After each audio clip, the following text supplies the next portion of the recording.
मेरे को कोई छुड़ाने की जरूरत नहीं है अतुल जी, मैं अपने आप में सक्षम हूँ। मैं 9:30 बजे आ चुका हूँ, मैं आपको 11 बजे फ़ोन कर रहा हूँ। मैं या तो आपके एसपीसीटी आपसे झूठ बोल रहे हैं या आप मुझसे झूठ बोल रहे हैं। आपने मुझसे एक आप फ़ोन पर के मैं एसपीसीटी से बात कर रहा हूँ और मैं अनुराग जी आपको अभी छुड़वा रहा हूँ, कोई ज़रूरत नहीं है छुड़वाने की। तो ऐसे विधायक हैं, उन्हें यही पता नहीं है कि 9:30 बजे अनुराग आ गया, या तो वो झूठ बोल रहे थे मुझसे अतुल जी, या एसपीसीटी उनसे झूठ बोल रहे थे। मैं 9:30 बजे घर आ चुका हूँ, 11 बजे मुझसे बोल रहे हैं कि मैं छुड़वा रहा हूँ। ये हमारे विधायक जी हैं। लेकिन मैं अपने स्थानीय मैं सुशांत गोयल जी को मैं समर्थन कर रहा हूँ। मैं चूँकि अभी मैं चुनाव चर्चा में बाहर नहीं निकला हूँ, मेरे परिवार में एक डेथ हो गई थी, इसलिए मैं उनके साथ में चुनाव में नहीं लगा हूँ। सुशांत गोयल जो है बहुत अच्छा लड़का है, सुरेंद्र प्रकाश जी के बेटे हैं वो, और युवा वर्ग के अंदर उसके करने का जज्बा है उसके अंदर। जो बुजुर्ग आदमी है, मैं तो समझता हूँ एक बैन लगा देना चाहिए, 62 साल या 63 साल से ऊपर चुनाव की जो है रिटायरमेंट कर देना चाहिए। तो मैं इस बार जो है हम व्यापारी वर्ग सुशांत जी के साथ हैं, हम बनिया वर्ग अग्रवाल समाज सुशांत जी के साथ है। अभी जब ये अग्रवाल समाज की या वैसे समाज की बात करते हो तो मेरे लिए भी तो सुशांत गोयल वैसे समाज से आते हैं, मैं उनका समर्थन करूँगा। मेरे व्यापारी वर्ग मेरा पूरा बाजार सुशांत जी के साथ है। आप अभी तक की चुनावी चर्चा जो है वो लगातार जारी है और हम अलग अलग क्षेत्रों में जाकर लोगों की मन की बात कर रहे हैं, लोग चुनाव को लेकर क्या कुछ सोच रहे हैं। इसी क्रम में हम गाजियाबाद 56 विधानसभा क्षेत्र में हैं और यहाँ पर व्यापारी वर्ग का काफ़ी बोलबाला है, या यूँ कहे कि व्यापारियों का एक बड़ा वोट सिंबल माना जाता है। गाजियाबाद क्षेत्र में व्यापारी वर्ग जिधर जाता है उसकी जीत सुनिश्चित हो जाती है। तो ऐसे ही हम व्यापारियों का मन जानने के लिए इस वक्त अनुराग गर्ग जी के साथ हैं और जानते हैं कि गाजियाबाद में व्यापार वर्ग के लोग क्या कुछ सोच रहे हैं। सबसे पहले आपका बहुत बहुत स्वागत है और आप थोड़ा सा अपना परिचय खुद भी दें। आपने इंटरव्यू के लिए मुझे चुना, उसके लिए भी आपको बधाई है। मैं सियानी गेट व्यापार मंडल का अध्यक्ष हूँ। लगभग पिछले 22 वर्ष से निरंतर मैं चुनाव जीतता हुआ आ रहा हूँ। और जहाँ तक चुनावों की चर्चा की बात है तो मैं आपको इस बार ये बता दूँ कि जो व्यापारी वर्ग है वो भाजपा से बहुत ही ज़्यादा नाखुश है। अक्सर ये देखा गया है जब जब कांग्रेस की सरकार या सपा की सरकार या बसपा की सरकार हमारे प्रदेश में या देश में आई है तो व्यापारियों को बहुत सुख सुविधा मिलती है। पिछले 7 सालों से मैंने ये नोट किया है कि जितना व्यापारी वर्ग को परेशान किया गया है इस भाजपा की सरकार में, मैं नहीं समझता कभी किसी सरकार में इतना परेशान किया गया होगा। जी, व्यापारी परेशान हैं, लेकिन सीएम योगी आदित्यनाथ और प्रधानमंत्री मोदी जी कहते हैं कि जितना ख्याल बीजेपी सरकार में व्यवसायियों का रखा गया उतना किसी भी सरकार में नहीं रखा गया। जीएसटी जैसी सुविधा दी गई जिससे उन्हें लेन देन में बाकी सारे टैक्स से के झमेले में जो वो पड़ते थे उससे फ्री हुए हैं। जीएसटी में सुविधा दी गई है? आप मुझे बताइए, मेरा साड़ी का शोरूम है, मेरे परिवार 150 साल से जो है साड़ी का कपड़े का व्यापार करते हुए आ रहे हैं। 2016 में क्या ज़रूरत थी सरकार को जीएसटी लगाने की?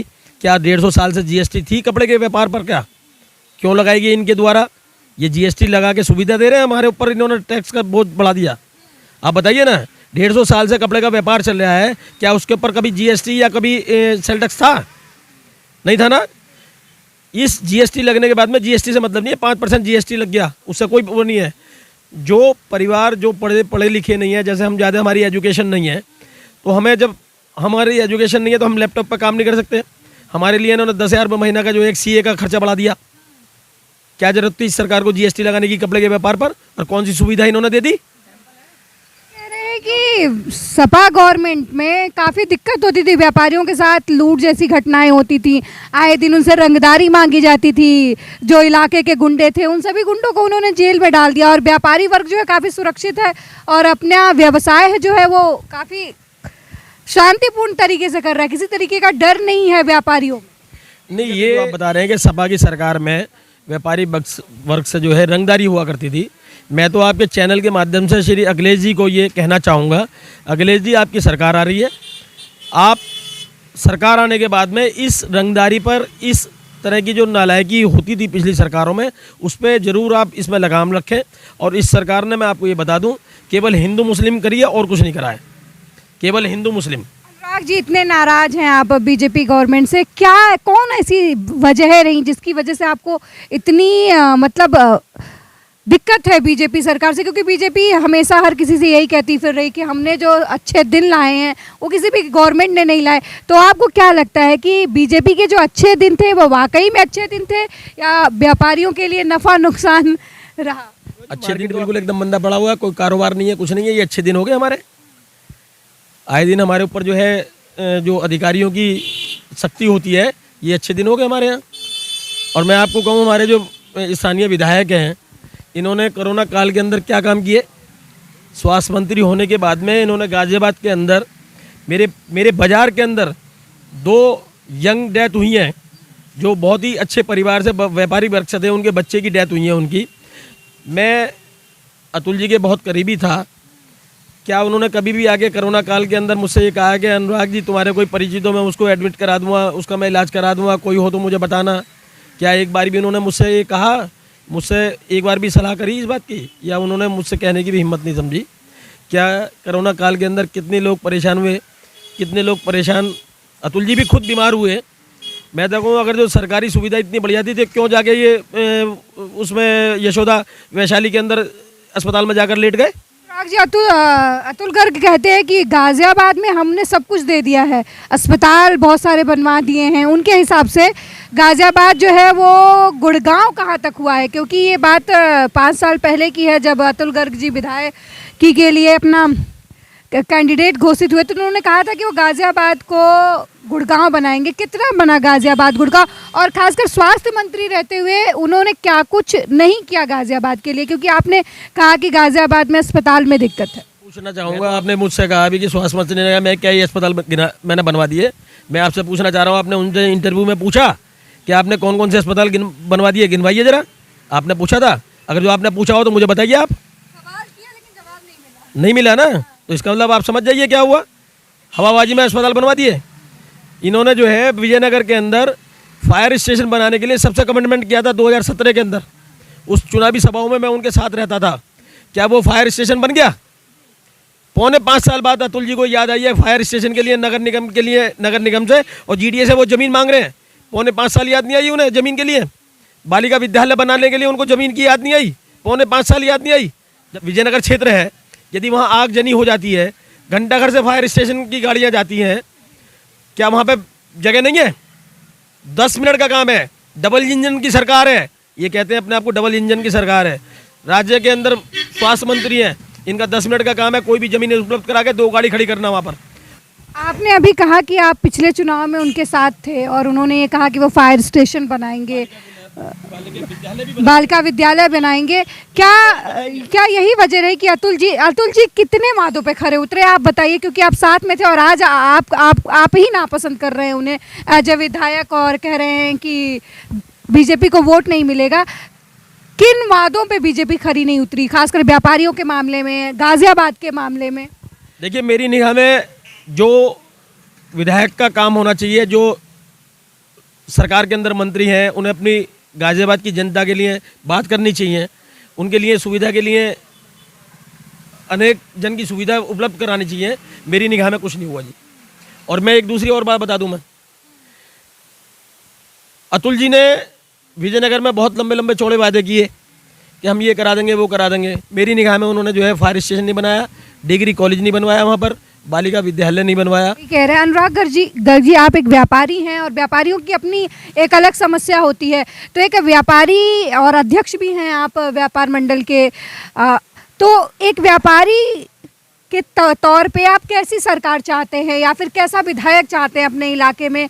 क्योंकि आप अतुल गर्ग जी के करीबी हैं, उसके बावजूद आपके काम नहीं हुए, आपके इलाके में काम नहीं हुए। तो एक व्यापारी वर्ग को किस तरीके की सरकार उत्तर प्रदेश में चाहिए जो व्यापारियों को भी साथ लेकर चले, गरीब लोगों को भी साथ लेकर चले? साल की घटना आपको याद दिला दूं, 11 मई 2021 की बात है। कोरोना काल के अंदर इन्होंने शराब की दुकान खोलने के लिए घोषणा कर दी थी राज्य सरकार ने, और व्यापारी वर्ग को बंद करके रखा था इन्होंने। व्यापार की दुकान नहीं खुलेंगी व्यापारियों की, और शराब की दुकानें खुलवा दी इन्होंने। आपको ध्यान हो, मैंने उसका विरोध करा था। मैंने रात को जो है ट्विटर पे अपने डाला था, तो मुझे सुबह पुलिस ने उठा लिया था। मुझे सियानी गेट पुलिस ने मुझे 7:30 बजे मुझे सोते हुए मुझे उठा लिया था और मुझे नज़रबंद कर दिया गया था। मतलब हम लोग टैक्स नहीं देते हैं कि GST पूरे उत्तर प्रदेश के अंदर? आप ये बताइए बेटे जी कि इसकी शराब की दुकान कितनी होंगी पूरे यूपी के अंदर? मैं गिनी चुनी 40,000 50,000 होंगी। और हमारी व्यापारियों की संख्या जो है कम से कम करोड़ों में जाके व्यापारियों की संख्या बैठेगी। उनका जीएसटी और 50,000 40,000 की दुकानों का जीएसटी लगाएंगे तो इस सरकार ने व्यापारियों को पागल समझ लिया। शराब की दुकान खुलवा दी, उनसे जीएसटी न प्राप्त होगी या राजस्व प्राप्त होगा। हम लोग राजस्व नहीं देते क्या? 2 करोड़ दुकानें या 3 करोड़ दुकानें या 40,000 की तुलना में एक हो जाएगा क्या? लेकिन इनकी निगाह में व्यापारी कुछ नहीं है। इनकी निगाह में जो है शराब की दुकान खुला के उससे राजस्व करना था। मुझे पुलिस ने उठा लिया। पुलिस ने उठाने के बाद में वहाँ सब व्यापारी पर पूरा थाना सियानी गेट पे इकट्ठा हो गया। मुझे 2 घंटे बाद छोड़ दिया गया। छोड़ने के बाद में जो है मैंने अतुल जी से कहा कि अतुल जी अब मेरे साथ में ऐसा होगा क्या? बोला मैं एसपी सिटी से बात कर रहा हूँ, अभी छुड़वाता हूँ अनुराग जी मैं आपको। तब मैंने राष्ट्रीय चैनल पे उसमें आज तक पर और न्यूज़ वन इंडिया पर 18 न्यूज़ इंडिया उस 18 पर मेरी जारी हुई थी नेशनल चैनल पर। मैंने उनसे बोला था कि मेरे को कोई छुड़ाने की ज़रूरत नहीं है अतुल जी, मैं अपने आप में सक्षम हूँ। मैं 9:30 बजे आ चुका हूँ, मैं आपको 11 बजे फ़ोन कर रहा हूँ। मैं या तो आपके एसपी सिटी आपसे झूठ बोल रहे हैं या आप मुझसे झूठ बोल रहे हैं। आपने मुझसे ये कहा फ़ोन पर कि मैं एसपी सिटी से बात कर रहा हूँ और मैं अनुराग जी आपको अभी छुड़वा रहा हूँ, कोई ज़रूरत नहीं है छुड़वाने की। तो ऐसे विधायक हैं, उन्हें यही पता नहीं है कि 9:30 बजे अनुराग आ गया। या तो वो झूठ बोल रहे थे मुझसे अतुल जी, या एसपी सिटी उनसे झूठ बोल रहे थे। मैं 9:30 बजे घर आ चुका हूँ, 11 बजे मुझसे बोल रहे हैं कि मैं छुड़वा रहा हूँ। ये हमारे विधायक जी हैं। आप कह रहे हैं कथनी और करनी में फ़र्क है। एक लास्ट सवाल मैं आपसे पूछ रही हूँ कि राज्य की सत्ता में आप किसे देखते हैं और गाजियाबाद की सत्ता में आप किसे अभी वर्तमान जो चुनाव का समय चल रहा है 2022 का, इसमें किसे अपना विधायक चुन रहे हैं और किसे अपना मुख्यमंत्री चुनना चाहते हैं? मैं बताऊँ, राज्य सरकार के अंदर योगी जी आते हैं तो अच्छी बात है, लेकिन मैं अपने स्थानीय सुशांत गोयल जी को मैं समर्थन कर रहा हूँ। मैं चूँकि अभी मैं चुनाव चर्चा में बाहर नहीं निकला हूँ, मेरे परिवार में एक डेथ हो गई थी, इसलिए मैं उनके साथ में चुनाव में नहीं लगा हूँ। सुशांत गोयल जो है बहुत अच्छा लड़का है, सुरेंद्र प्रकाश जी के बेटे हैं वो, और युवा वर्ग के अंदर उसके करने का जज्बा है उसके अंदर। जो बुजुर्ग आदमी है, मैं तो समझता हूँ एक बैन लगा देना चाहिए, 62 साल या 63 साल से ऊपर चुनाव की जो है रिटायरमेंट कर देना चाहिए। मतलब एक आदमी अगर जो जीतता रहेगा उसी करते रहो, चलना बचना किसी के बस की नहीं हो तो वही चुनाव लड़ता रहेगा और किसी को चुनाव लड़ने का मौका ना दिया जाए। तो मैं इस बार जो है हम व्यापारी वर्ग सुशांत जी के साथ हैं, हम बनिया वर्ग अग्रवाल समाज सुशांत जी के साथ है। अभी इन लोगों ने बीजेपी वालों ने एक वो करा था, सम्मेलन करा होगा आपको ध्यान हो, उसमें जो है लगभग 25,000 कुर्सियाँ बिछाई गई थी। मेरे को जो रिपोर्ट है, हालांकि मैं गया नहीं था उस सम्मेलन में, मैं समझता हूँ मेरे ख्याल से उसमें 5,000 भी कुर्सियाँ भरी नहीं गई थी। जब ये अग्रवाल समाज की या वैसे समाज की बात करते हो तो मेरे लिए भी तो सुशांत गोयल वैसे समाज से आते हैं, मैं उनका समर्थन करूँगा। मेरे व्यापारी वर्ग, मेरा पूरा बाजार सुशांत जी के साथ है। ये हमारे साथ अनुराग गर्ग जी थे, व्यापार मंडल के अध्यक्ष हैं और इन्हें गाजियाबाद में बदलाव चाहिए। ये अपने पुराने विधायक अतुल गर्ग जी से नाखुश हैं। हालांकि इन्हें अभी सीएम के तौर पर योगी जी का ही चेहरा भा रहा है। हम आपको लगातार गाजियाबाद से जुड़ी चुनावी कवरेज दिखा रहे हैं, अन्य इलाकों के लोगों से भी हम राजनीतिक चर्चाएं करते रहेंगे। आप देखते रहिए आप अभी तक।